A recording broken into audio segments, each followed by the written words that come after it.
Learn the most advanced recruiting techniques. Land the most desirable talent. Launch your company towards massive success. This is the Higher Power Radio Show with Rick Girard. So why is it the way we hire people has barely changed in the past 50 years? In honor of this week's Disrupt HR, today we're talking about disruption. Disruption will impact your business and is coming faster than you think. Either you can eat your own lunch or someone will eat it for you. So are you prepared? We're going to teach you how to self-disrupt and starting with how you hire. Today's quote, disruptors don't have to discover something new. They just have to discover a practical use for new discoveries. Any idea who said that? That sounds like Jay Sammet. You're spot on. Woo! All right, I'm Rick Girard, and this is the Higher Power Radio Show. Our mission is to provide proven tactical solutions to solve your company's toughest hiring challenges. We share insights from top-performing entrepreneurs and industry experts like our guest today, Scott Hamilton. He's the president and CEO of Executive Next Practices. Anybody around Orange County knows Scott. Scott's a well-known thought leader and speaker in the field of Next Practices improvement. I'll edit that one out. Of leadership and organizational performance for Global 1000 emerging and mid-market companies. Scott helps leaders and organizations be more effective in how they strategize and perform. Scott, welcome to the Higher Power Radio Show today. Hey, Rick, great to be here. Absolutely. Thanks for the invite. Absolutely. Happy to have you. So we're going to cover today is what is disruption, and are you prepared? We're going to confirm that someone's going to eat your lunch for you. And then we're going to talk about how your business can disrupt yourself with starting with how you hire. So let's dive into it right now. So Scott, you host Disrupt HR around both here in San Diego. Talk to me about disruption. What is it, and why should people be worried about it? Yeah, again, you mentioned people are going to eat your lunch. It's more like somebody's going to push you down the stairs, and you never see them coming. So it's this idea of blindside, right? This is our CEOs. We've got several thousand in our Executive Next Practice Network. Sure. And also, by the way, I run Nextwork Strategy. So Nextwork Strategy works with enterprise-level companies to help them align and speed their transformation.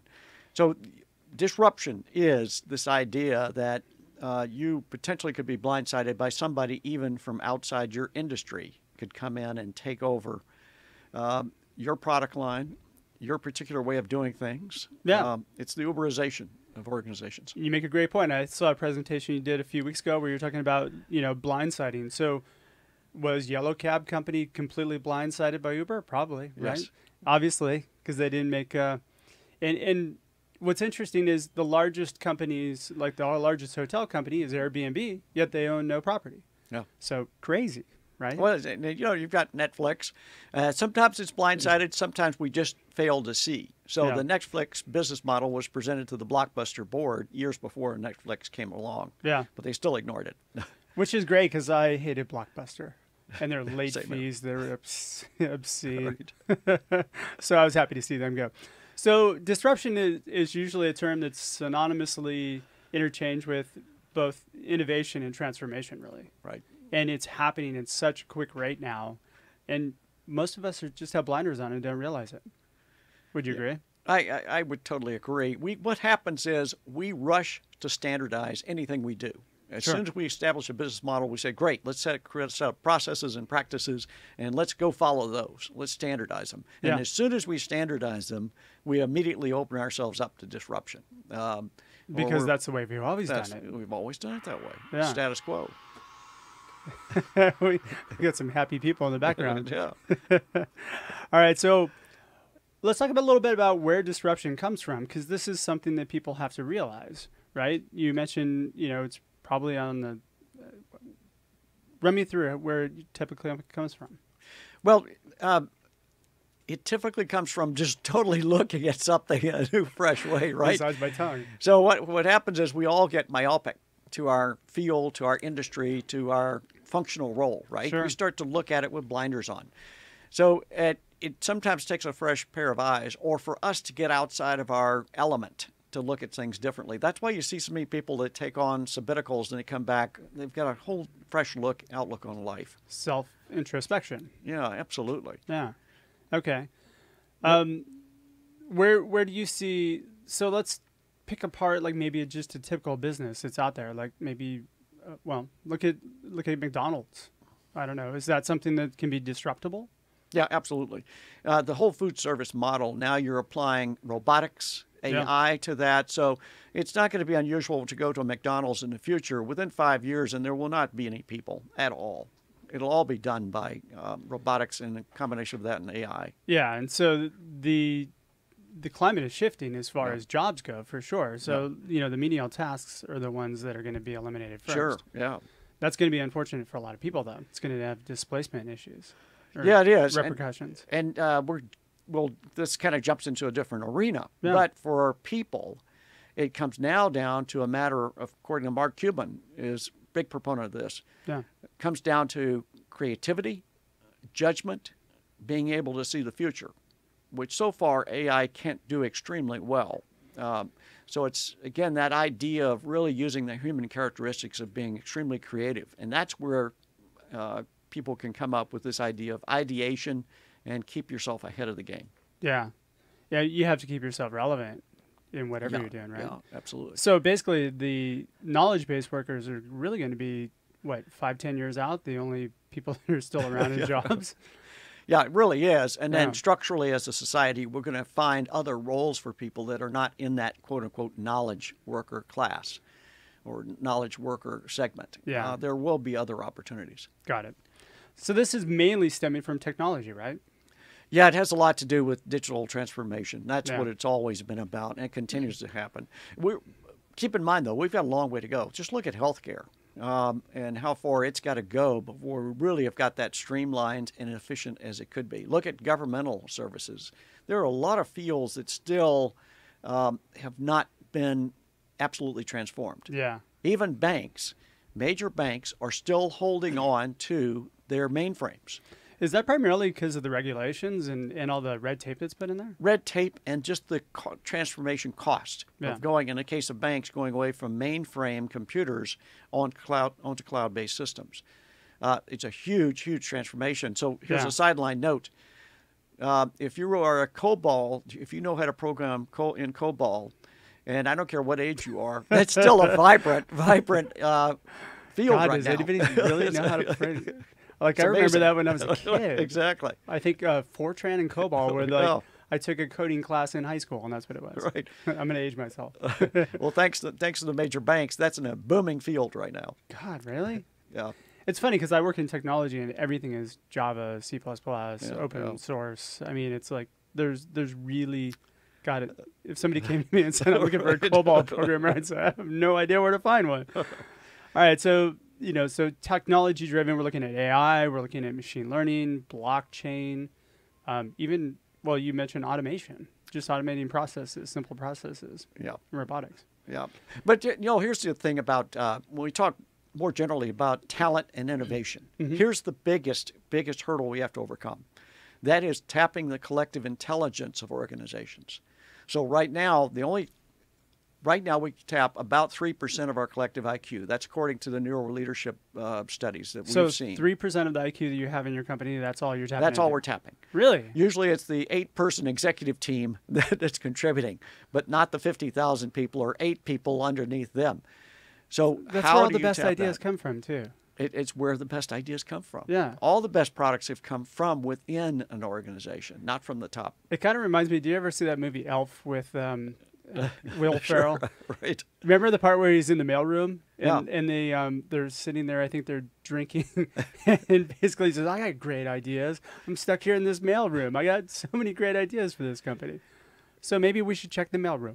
Yeah, absolutely. Well, that's just Tap into it at least, right? Exactly. What we prescribe then is make your business strategy, your business model clear enough so it can be shared across the entire organization to all stakeholders, including your board members, strategic partners, customers, because ideas can come from your customers, obviously. Oh, yeah.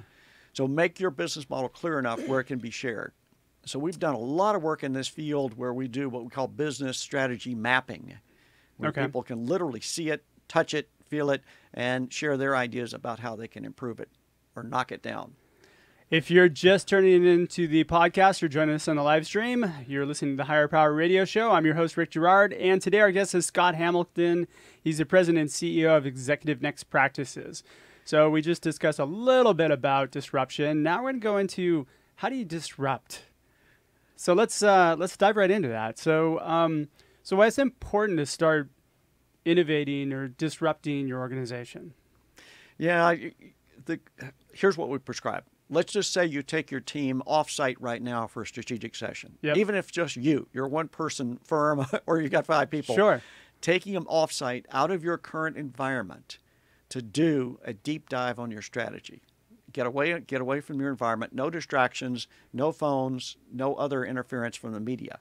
But thinking clearly about your model and where it needs to go from here. So if it's just you're probably just meditating. Yeah, you're basically meditating. But you're away from your environment. You're away from the family. You're really thinking this through. Sure. And you're asking yourself 4 questions. Okay. And the 4 questions are, what do I need to stop doing? What can I eliminate today that's no longer adding value to my value proposition? Okay. What can I eliminate? And that'll take out time, cost, and resources that you're spending money on that you're grinding against. Okay. That's question 1. Question 2, what could you reduce? Not completely eliminate, but just reduce the amount of time and money you're spending on it. Maybe it's a product line or a service that people aren't using. Just reduce it so that the customers won't feel it, but it'll take some cost out of your business. Okay. Then the third question you ask yourself, what do I need to expand? What service, product, relationship with the customer do I really just want to amp up way beyond the competition? Just make myself excel in the marketplace so I really stand out for that service. Okay. If you're an automobile, you're a Lexus that's going above and beyond in terms of servicing vehicles. Like the service Lexus dealerships. And that's usually something that's customer driven or really needs driven, right? Yeah, it's got to be about the customer here. So that's about data, like making sure that you have the right data as well. Yeah, exactly. Getting the right data there. And then the 4th question you want to ask yourself is, what do I want to create? That's the toughest question to answer. But if you've answered the other 3, it will naturally lead you to what you need to create that will transform your business. Now, if you ask those 4 questions like we do in our strategic offsites we do with companies, it is amazing. You'll see literally hundreds of ideas pop up. Not all you can act on. Yeah. So then you go through a screening process to say, that's great to have. We'll look at it later. This is something we're going to look at in the next 12 months. Here are some ideas we can act on right now. So which part is the disruption piece? Is it actually the elimination or the creation? It's all 4. It's all 4. Really all 4. Okay. You're going to see the disruption emanate from answering one of those 4 questions. Okay. So Uber, the question about expansion of services, Sure. that was their look at the yellow cab industry and saying, we can do this better. We can get people from point A to point B in a more elegant and more efficient way. Oh, yeah, most definitely. So, and them being a startup, though, there wasn't really anything that they needed to do. Well, I guess they are eliminating the overpriced cabs, right? Yeah, they're eliminating the lack of choice. Yeah, it's the lack of choice, but they're also fulfilling, again, above and beyond the need of the customer for more immediate service, on-the-spot service, on-the-spot receipt, on-the-spot mapping of where they've been, et cetera. All right, so how do we correlate this to hiring, right? So let's take it back to where to start. I am a firm believer that most business issues are people issues. They are. Yeah. And so if you're hiring wrong, which probably 90% of the companies out there, maybe even more, do, then you've got a lot of wrong people in the wrong seats that probably aren't contributing, right? So how do we disrupt that? How do we break that back? Yeah, this is the number one area that needs disruption in most businesses, Rick. It's the fact that I mentioned that rush to standardize. Yeah. We also rush to put specs around a job description and then try to fit people to that job spec. And then we rush to automate it. Absolutely. Yeah. So the idea here is get people that I like to say they're contrarian team players. That is someone who will challenge you, but also be able to work well with others. That's your number one candidate right there. Somebody who will help you clean the truck in the sandbox rather than taking it from you. Yeah, exactly. Yeah. Exactly. All right. And then the other thing we tend to do, as I mentioned before, we tend to box people in and not tap their collective intelligence. So all our systems and processes, anything we have that stands in the way of them being able to share ideas, take risk, move the ball forward, we need to change those processes and practices. Sure. All right, so we're talking about hiring processes and practices, which I feel are archaic. I mean, there's no reason why, well, or they're non-existent, really. Yeah, I mean, yeah. if you think about it, the interview that you probably did when you were coming out of your first job my first job was at Burger King. I could go to an interview, and I think it's the same interview. Yeah. From 20 years ago, 25 years ago. We haven't changed it at all. Yeah. And the interview process has always been driven to exclude as opposed to include people. Yeah. So we're always looking to weed people out instead of weeding them in. So right from the get-go, we've set ourselves up for failure. And there. the tool that we use to do that is a resume. Yep. And the resume is just a quick snapshot of skills, and hiring for skills is not a good idea. So let's take that and flip that over, because it's all bass backwards, Really. for lack of a better term, right? So there's so much money going into recruiting too that they're like you said, they're trying to cut the time down and trying to automate the process. But if you're a small company, you can't afford to do that. You should be reaching out to everybody and talking to them. Yeah, that's just it. You've got two things you're wanting to do. You want to get your message out there to the marketplace about what your business is about and the value proposition. At the same time, you're trying to attract it as an employer, the employer value proposition, to make it clear what it's like to work for you, make that super clear so you're attracting the right people into the environment. Definitely. So how do we do that? How do we attract the right people? Well, if you're trying to reach that contrarian team player that I mentioned, which it sounds like a impossible term to reach, but if you're trying to reach them, you go to where they are. You should coin that. You got to go to where those contrarians are meeting and thinking. Yeah, and you got to where they're congregating. But a lot of time that's outside your industry. A lot of times too, and people don't think to go outside the industry. That's where a lot of the best ideas come from. Yeah. Now this number is partly scientific, but when we go back to disruption itself, keep this in mind: most businesses, most industry is being disrupted by outsiders over 75% of the time. This is not internal disruption happening. This is coming from outside your industry sector. So to your point. So people who overlap on the peripherals. If you're looking on talent, get somebody that's got a wholly different career track to come in and give a fresh perspective. You're starting to see this now with a lot of companies bringing at the CEO level, bringing people in from diverse fields to take a whole new tact on it. Yeah. Well, if you think about it as a business owner or an entrepreneur, you're doing a business that you've never done before. So doesn't it make sense that you want to kind of cultivate that? Because if you're hiring talented people, then you've got a situation where you've got that collective that you're being able to dig into. Right. So using 3% of brain power, that is scary to me. Yeah, it is a scary proposition. If, however, we convert that 3%, if we just gain another 10% of the collective intelligence of our organization, we are on hyperdrive at that point. We've got ideas coming into us that we can potentially act on and keep us ahead of the competition. That's really what we're looking for. Do we have any data on how that backs up as far as the bottom line goes for a company? We can show direct ROI on this. Now, a couple of points I want to make. How does that work? Because that's really cool. Yeah, a couple of points I want to make. One is, it's not always tiger teams and cross-functional teams. That is one way to go. However, the studies have shown it's the individual idea that often is the winner. It's the individual idea. So you've got to create an environment, policies, and practices where the individual can thrive as well as the teams. Now, you mentioned you got to remember sometimes tiger teams can shut down a good idea that's bubbling up. So you have to watch that. That's a caveat we have here. Yeah, now let's explain to the audience what a tiger team is. Well, it's got a lot of different definitions depending on who you talk to, but basically we use the definition that these are focused against a particular problem. This is a team of people, sometimes cross-functional, often cross-functional, that are driving after a problem, have a set time frame in order to get it done, and bring that solution to the company. Got it. That, again, it's clearly defined.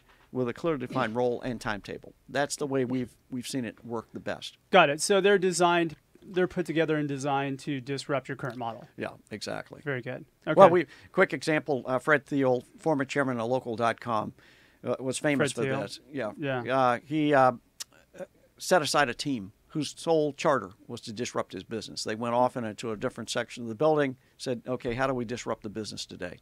So that's one technique that's actually quite interesting. Yeah, if you think about it, if you're paying for a team to put you out of business, that's a good thing. Yeah. It's a good thing for the organization. Yeah. All right, so I'm a big believer in automation being more transactional, and so I don't think that that's a good thing, but there's a lot more money that's going into that. Especially in a low unemployment market like we have right now. We're at 2.8% here in Orange County. The resources for screening, it shouldn't be about screening in or out. It should be about screening in. Yeah, absolutely. I mean, every candidate should be called, and really you have to focus in on solving a problem for that person. I think really the key to this is changing your mindset. Yeah, it really is. And couple of things to that, Rick. Keep in mind that your candidate pool is going to change over time. They're going to collect different experiences. So someone you rejected 2 years ago may have acquired some different skill sets that you want to look at, some capabilities you want to look at. Yeah. And also look at how you're framing what you're looking for. If you want people, remember that as organizations, we have to, in this environment, we've got to have peripheral vision. We've got to be extremely agile. We've got to adapt quickly. We've got to percolate new ideas and act on those ideas quickly. So we have to have velocity within organizations. So the skill characteristics of people that work well in that environment, we've got to be looking and testing and interviewing for those skill sets. You know, I think at the bare minimum, if you just do the opposite of what you're doing now, would probably work. Remember that old Seinfeld episode where George Costanza did the opposite of everything that he was doing, and all of a sudden everything was working? He was getting all these great results. Yeah. All right, so that's... The whole counterintuitive thing does work, yes. It's better than what you have if it's not working, right? Right. All right, so Disrupt HR is on September 27th at UC Irvine. That's this Thursday, right? This Thursday. This one is very unique. 12 outstanding speakers, CEOs, top thought leaders. And I hear you have a pretty cool moderator. There's a cool moderator that I can't remember his name, and we'll take them through this fast-paced environment. I mean, I've seen the presentations; they will blow you away. Anything from fractional CEOs to the gig economy to really working with millennials in the future. So it's fantastic stuff. Also, I've got to put a plug in. Our Growth Summit is October 12th at UCI. All right, sounds good. So we're just about out of time for today's show. Thanks for your time investment. And I want to welcome you to the Higher Power Radio community. Now, if anybody wants to reach you or find out more, what's your web address and how do they reach you? Quickest thing to do is just Google ENP Institute, Edward Nancy Paul, ENP Institute. It'll pop right up. Yep. And look forward to seeing your people SEO at the next meeting. All right. I want to thank our listening audience for tuning in to this week's episode of Higher Power. Quick thanks to our team, our engineer, Paul Roberts, our producers, Andrea Ballin and Shanti Ryle. If you're listening to the podcast, please subscribe, rate, and review our show. We want to bring more valuable content to you, so your comments really matter. We do listen. Join our Higher Power Radio community at Higher, that's H-I-R-E, Power, P-O-W-E-R, radio, R-A-D-I-O.com. Or check us out on iTunes, iHeartRadio, Stitcher, TuneIn, Spotify, YouTube. Follow us on LinkedIn or Facebook at Higher Power Radio Show. Or you can follow me on Twitter at RickGerard1. Tune in next week. We'll be discussing another great topic with our guest, Kathy Dawson, who's the CEO of Dawson & Dawson. I'm your host, Rick Gerard, and you have been listening to the Higher Power Radio Show. Aloha. Thank you for listening to Higher Power with Rick Gerard on OC Talk Radio.